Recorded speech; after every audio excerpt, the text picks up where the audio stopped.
So the Republican Jewish Coalition Conference happened this weekend, and watching all of those speeches literally made me feel like we are living in the middle of a sitcom. But it's worse. It shouldn't be funny. It's not funny because these Republicans are using the exact same tactics that the left has been using against us for years. And they believe that they are saving conservatism, and they're worried about what they perceive as radical, dangerous ideas taking over conservatism in our political party. But it really just seems to me like they are deepening the divide on the right as they ignore the... So Bret Cooper showed herself to be extremely ignorant. And I know she's friends with Candace Owens, but I don't think that excuses this level of evil.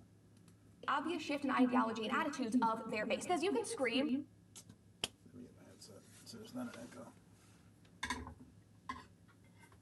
By the way, I've had a terrible day. So this is going to be super quick. We really are just going to cover this because I've already made a video on Nick Fuentes, decrying him, showing videos, showing him, this is actually a year or two ago, showing him being a racist piece of shit. But apparently Bret Cooper needs to be educated, so let's do this. All you want about Tucker Carlson, but you will never attack him into irrelevance. In fact, by doing so, you might just make people love him more. Yeah, see, I don't really care about Tucker Carlson. The problem here is that you're defending Nick Fuentes. So, hello from New York, everyone. I am a self-hating Mexican, American, and Jew hater. Coming to you live from my hotel room, so if you hear taxis and sirens in the background, that is what is happening. This is a very interesting and unique, kind of exciting week to be in New York City because obviously the mayoral election is happening today as we speak because it is Tuesday. So if you have not gone out and voted yet and you live in New York City, please go do so. Also, like you are very close to doing, that would be incredible. So pause this video, go vote if you have not done so, then come back. I wanted you guys to hear that message of unity because that is important. So go vote, do your civic duty. You can elect all the Republican presidents you want, but if you want change in your community, in your city, you need to go out and vote. All right, moving on from that, let's dive into this because this event that happened last weekend, it very quickly just became the anti-Tucker Carlson conference. I mean, look at these signs that they had printed out that attendees were holding up in front of the stage. They say, Tucker is not MAGA. These were the people walking around the event, standing in front of the speakers, holding up these signs. But it didn't just stop with signs. Basically, every single at this point. Speaker that got up on stage either directly called out Tucker Carlson or alluded to his impact in the conservative movement. And one of the loudest voices was Mark Levin, who decided that actually he's changed his mind. And when it comes to Tucker Carlson, he does like cancel culture. Let's just take a watch. Hitler admirers, Stalin admirers, Jew haters, American haters, Churchill haters. You're damn right we're going to cancel them and deplatform them. It's called the market system. They don't have a lifetime job like a bureaucrat who we're going to protect. And if they're your friend, there's something wrong with you. No Hitler admirer, Holocaust denier, platformer should be anybody's friend, as a matter of fact. So, on the note of censorship, I'm not interested in censorship. I don't think it's a good step. I don't think it's a good way to do things. But sometimes censorship is necessary. Sometimes self-censorship, sometimes platform censorship. And Bret Cooper opposes porn. So her acting as if she's a free speech absolutist is complete bullshit. She wants to ban porn. She is not an absolutist. So she's lying. You don't get to wrap your psychotic, mental, unhinged, Nazi, Klan, jihadist bullshit around American patriotism. True. You don't get to claim you're MAGA and America first when you're lining up with the Marxists and the Islamists and Hamas and the terrorists. That's not America first. That's sick. Okay, so as a reminder, this event happened, all of these speeches have taken place on the heels of Tucker's interview with Nick Fuentes. So that is what Mark is talking about here. That is what Mark is alluding to when he says, you know, people who platform XYZ people like Nick Fuentes. And I'm so glad. To be clear, I don't care if you platform Nick Fuentes, interview him. But you should be exposing his ideas, and you shouldn't be kowtowing to him or kissing his ass. He's a piece of shit. I have a long time said I would not debate Nick Fuentes or Destiny. But my attitude on this has changed. I will debate Nick Fuentes. I'll gladly debate him and argue with him. because he is pumping evil into this world, and he is influencing a party that has been winning elections that I support, that I've been part of for most of my life. And I don't want Nick Fuentes as part of a party that I'm part of. Get him out of the Republican Party. Get him away from conservatives. Mark, that you are finally just being open, that you are telling everyone how inconsistent and hypocritical you are, that your values only apply to the left. Because let's just unpack everything we just heard in that 1 minute clip. First of all, Brett, you're completely full of shit. I really like you. I really think you're interesting. But this shows that you are untrustworthy.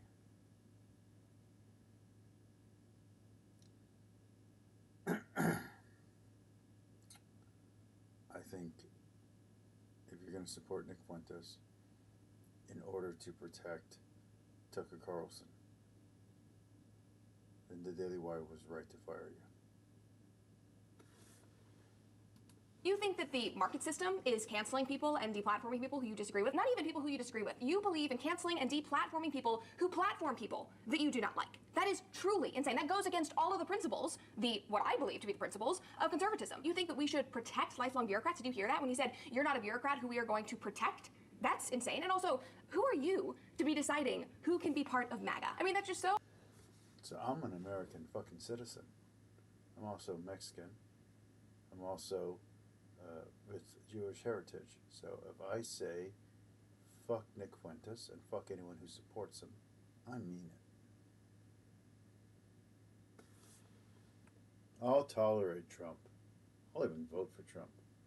I will not tolerate a Republican Party headed or led or under the thumb and influence of Nick Fuentes. I'll start my own party before I ever do that. Ironic, considering the fact that Mark Levin was one of the leaders and one of the loudest voices of the Never Trump movement that started way back in 2015. And now, here he is 10 years later, trying to gatekeep the movement because he doesn't like a few people and a few very loud voices. Now, I genuinely do not care if you hate Tucker. You have every right to. You are absolutely free to dislike him, to speak out against. You're completely wrong on this. You're misunderstanding what's going on here. Tucker Carlson doesn't matter. And you try and defend Tucker by defending Nick is a bad move. Against him, all of that. But your position is majorly weakened, and you become a laughingstock, to be honest, if you are willing to compromise all of your stated principles. You just shredded your career by backing the wrong horse. You just shredded all your principles. You need to make a statement saying that you were wrong, that you misidentified what was going on, that you still defend Tucker Carlson, but you will not defend Nick Fuentes, and you better fucking tell people that you did not know what he represented. And then you better scrub your entire history of ever mentioning him, because it doesn't take much to figure out what he's behind, what he believes in. The principles that you have held for decades at this point, and demand that somebody be canceled because you hate him or because you hate somebody that he has put on his platform. And that is exactly what Mark Levin is doing here. I mean, he literally wrote a book on the power and importance of free speech and fighting back against cancel culture. In that book, he said, and I quote, "Free speech is a requisite to all other freedoms. It is also how individuals and societies learn, reform, improve." But it's not about being stupid. You don't let anyone talk to your kid to say anything they want. You are completely against transgenderism and gender ideology. You would not let that be spoken to your kid. Guess what that's called? Censorship. You don't want false narratives or false history in your history books. Guess what that's called? Censorship. There is a level of censorship that is good. Now, I disagree with your level. I'm not anti-porn. I think that porn should be allowed in the United States because it's a free country. Does that mean that I think that it's good for you? No. Does that mean you should consume it? No. Does that mean that I think you should support it? No, I don't. But you should be allowed to. Nick has the right to say what he wants to say, and we have the right to say we're not going to listen.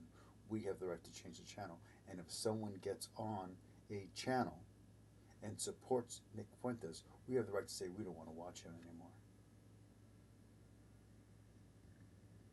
You want to call that censorship. I call it free will and choice. Progress, etc. It is how governments are held to account for just the will of the people. That's what he wrote. That is what Mark Levin wrote in his book. And also, this is what he said on his show just a month ago. This is what he quoted about free speech. Free speech is crucial to countering the government and those in power. It is crucial to sharing information and making decisions as a people, as a collective, we about our society. It is, but it's not the same as not having standards. There are standards and practices. There are things you're not allowed to say on TV at certain times. Unless you're okay with saying, bitch, shit, cunt, everything. Unless you're going to be the one who's going to say, okay, let's get rid of censorship on TV. Let's let cuss words and profane words be allowed. Unless that's what you're saying, Bret, you're being way more of a hypocrite and way more bad faith than this idiot is.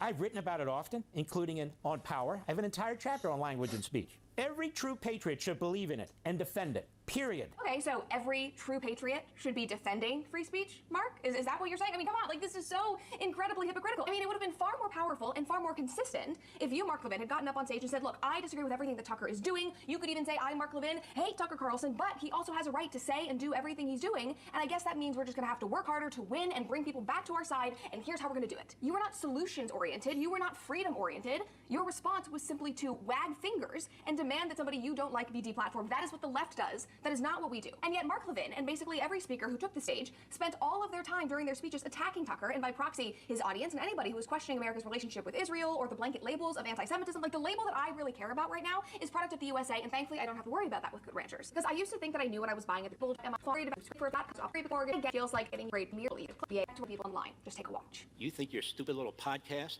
or your stupid little subscription program, or your little TV show, or maybe you have a little radio show, is going to change the world like hell it is? I mean, thankfully for us, Mark just said the quiet part out loud.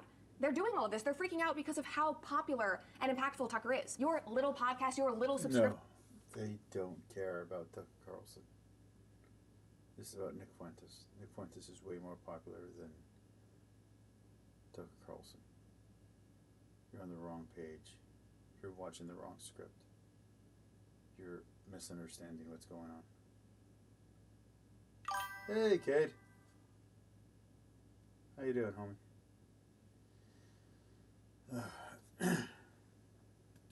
Platform. Like, dude, Tucker right now is the #1 podcaster in the world. He is neck and neck with Joe Rogan. This is projection. Frankly, it is embarrassing. You are exposing that you are absolutely petrified of his influence, and therefore you're...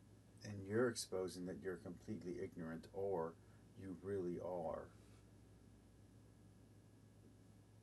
the fake algorithmic voice that people say you are. So either you're truly ignorant or you really are a puppet. strategy is to minimize his reach, which is laughable, and then attack him. You are genuinely terrified that the influencers, the podcasters, the commentators who are not backing down, who are not cowering to your very obvious blanket threats of cancellation, are running circles around your numbers. That's the only reason you're calling them little podcasts. Okay, I'm glad you said hi. I'm glad you're doing well, buddy, and I'm glad for all your channel success. I recently revamped my studio, and I'm trying to aim for success on YouTube now, not just ride the wave. So we'll see how that goes. Wish me luck. But I'm very grateful that you stopped by, and maybe I'll do one of your videos now that I'm doing this more often. And I'm going to be having live guests. We experimented with that recently. We're going to do some Christian guests first, but I'm going to try to broaden out well beyond Christendom. And we got some reviews going on for Kip Davis, so that's going to be fun. Little TV shows. And again, listen, that's fine. You have every right to be upset. I get that you're angry. I get that you're worried. You have an uphill battle to fight now, obviously. But you all picked possibly the worst strategy to employ. And not only is it an ineffective... Oh, and if you're still listening, I'm trying, maybe you have an end that I don't. I'm trying to talk to Gavin Ortlund. So I'm kind of in a little... Set a vid with Elijah. Oh, I'll react to it most definitely. I'll try to do that either tomorrow night or the next night. But just to let you know, me and my wife looks like we're completely separated, and it's time. It's been 2 years since our initial separation, and I'm having a little bit of an issue on discernment, and I want to talk to Gavin. I think Gavin could help me because the Catholic Church says me and her were never married,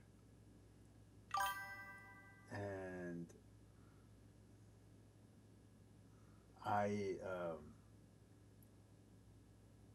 but I feel like I was married to her. Legally, I was married to her, and I'm kind of wondering what the religious implications from a non-Catholic point of view are, because from the Catholic point of view, I was never married, but I've been married for 9 years, so I'm very curious about what a Protestant would say on that. It's just a thing I'm interested in. I'm just curious where that would go, where the conversation would go, completely derailing what we're talking about here with Bret Cooper back in a racist and a homophobe and an a-hole. So I'm really disappointed in Bret Cooper. And I know other people are too. I know even Ruslan's disappointed in Bret Cooper on this. It's very weird. This is a very bad take on her part. Next she's going to defend Miskiff, and then she's going to defend Hassan shocking the dog.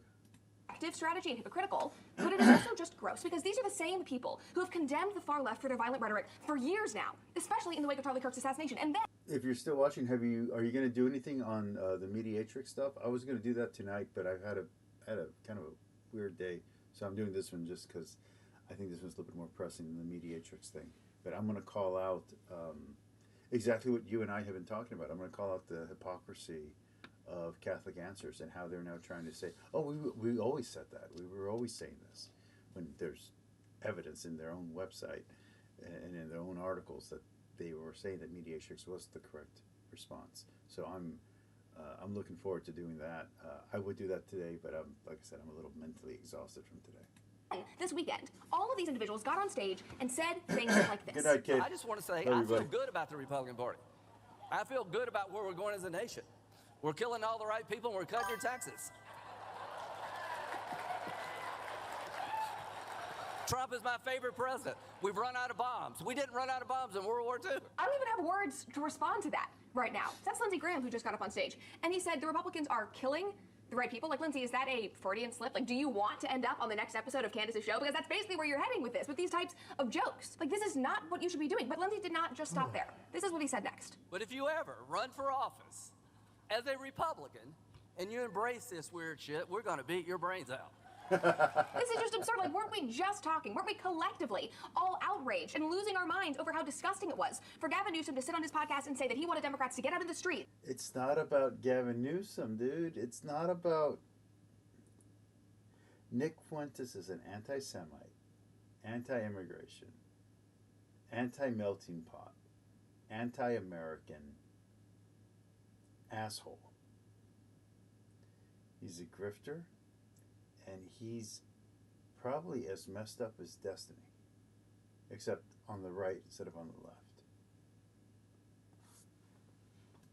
And punch Republicans in the mouth. And he argued that it was him, just being, exaggerating and being emotional. And yet we said, no, this is violent rhetoric. This is completely unacceptable. And now Lindsey Graham is getting on stage and saying that if you are a Republican and you're running for office and you disagree with his take on Israel, anything like that, he will beat your brains out. I mean, again, this is just so incredibly hypocritical. I mean, it's so hypocritical that it is almost laughable. Like, haven't we all collectively sat on our shows, sat on X, and talked about how dangerous it is and how irresponsible it was for leftists to just call anybody they hate a Nazi? I think that that's something that we all could agree with. Now, apparently... But again, Nick literally is. Literally. He's not pretending to be. He is. He's a supporter of the Third Reich. I don't... He watches that... What is it? The stupid show on Showtime, The Eagle's Nest or something like that.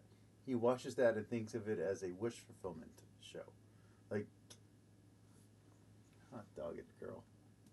That message didn't make its way to the people who were speaking at this conference, especially not to Representative Andy Fine, because this is what he got on stage to say. Multiple speakers have talked about the rise of anti-Semitism on the right. But it is not enough to speak in platitudes or generalities about the fight. We must call evil by its name. Yes. 5 years ago, if I was talking to my father, who's watching, hi Dad, if I was talking to my father at 8:59 p.m. at night, he would say, If we're going to talk about and call out anti-Semitism on the left, we need to talk about and call out anti-Semitism on the right. I just showed it for you. You're welcome. I gotta go. Tucker Carlson's going to be on. But make no mistake, today, Tucker Carlson is the most dangerous anti-Semite in America. He has chosen to take on the mantle of leader of a modern-day Hitler Youth, to broadcast and feature those who celebrate the Nazis, those who call for the extermination of Israel, to defend Hamas, to even criticize President Trump for stopping Iran's nuclear ambitions. So Tucker Carlson, in Randy Fine's mind, is the modern-day leader of Hitler Youth. I mean, can you not No, see? that's not what he said. He said he brought on the modern-day leader. Seriously, do some research on Nick Fuentes.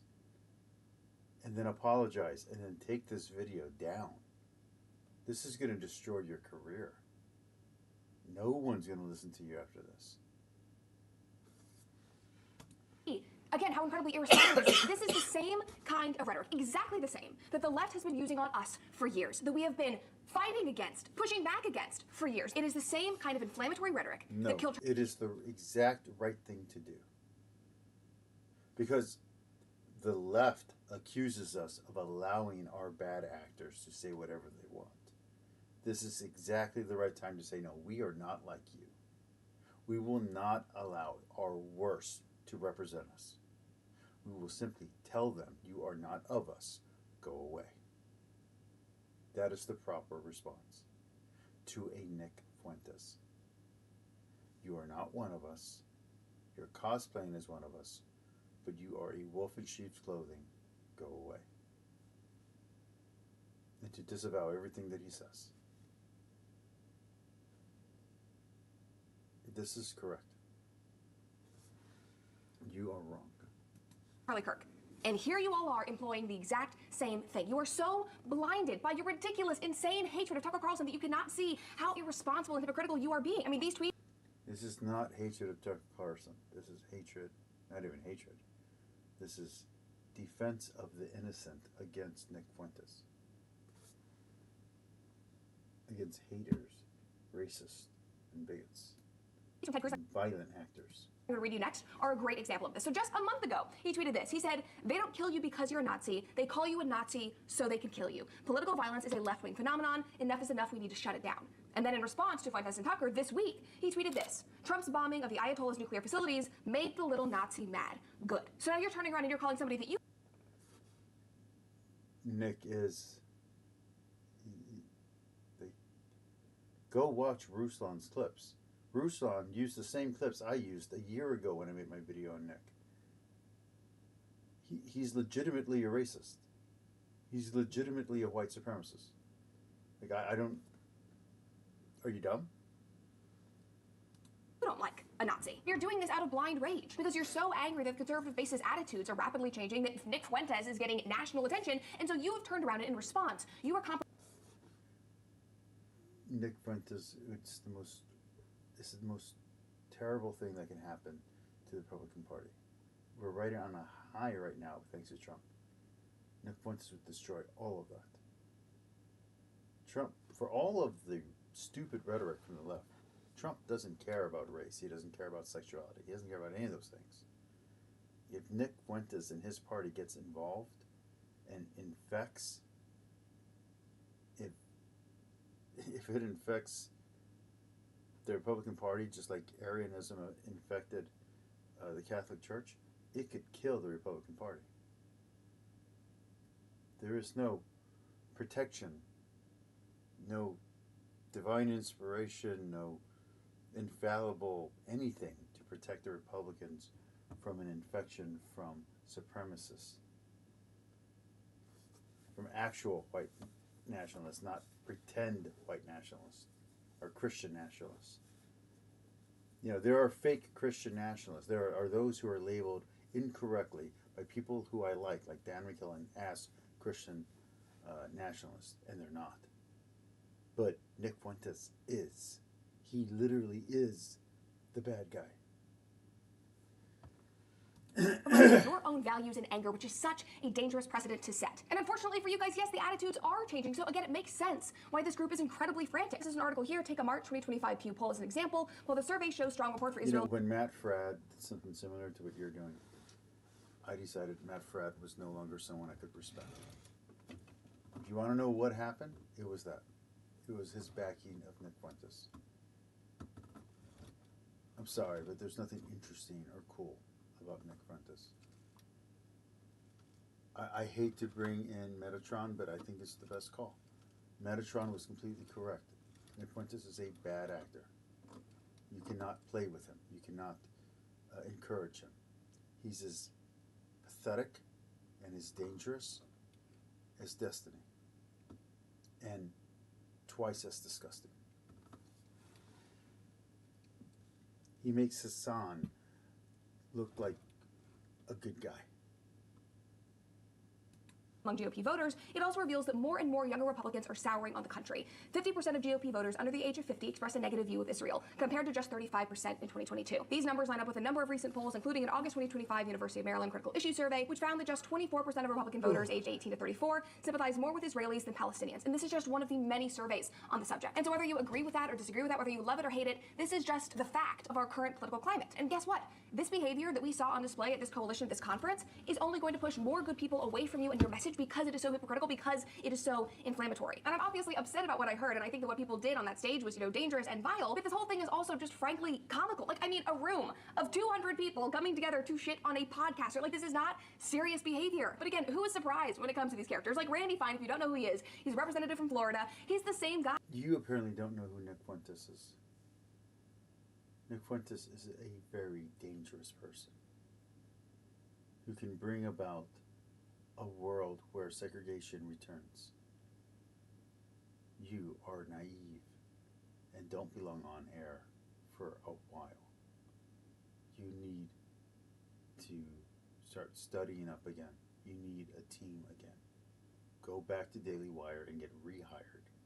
So you have a team of researchers to prevent you from doing exactly this, or hire better people. All right, I'm it. This is it. I'm done. This is disgusting. This is a terrible, terrible farce. I'm sorry, Brett. I really support you. I really think you're cool. This is disgusting. Put your show on hiatus for at least a month, and then come back and apologize. This is gross. No one should support Nick Fuentes. And if you support Nick Fuentes, I don't want you subscribed to my channel.